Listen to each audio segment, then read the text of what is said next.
yung gusto ng Diyos. Ano man ang pinagdadaanan mo, God wants you to move forward. Kung ikaw ay nagkasakit, nagdumaan sa problema, bumagsak ang negosyo, nawalan ng trabaho, o ano man ang pinagdadaanan mo ngayon, isa lang ang gusto ng Diyos sa'yo. Move forward. Naiintindihan ni Lord na napipigatan ka. At kapag humihinto ka, naiintindihan ni Lord. Pero hindi niya na maiintindihan kung hindi ka natatayo. Hindi ka na babangon, hindi ka na lalakad, hindi ka na magpapatuloy. Kapag sunod-sunod na yung palo, umiyak ka kay Lord. Humingi ka ng tawad.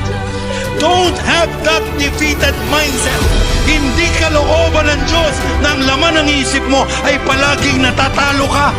Ang kalooban ng Diyos, anak ka niya at mananalo ka at pagpapalain ka ng Diyos at may inihanda siyang mabuti para sa iyo.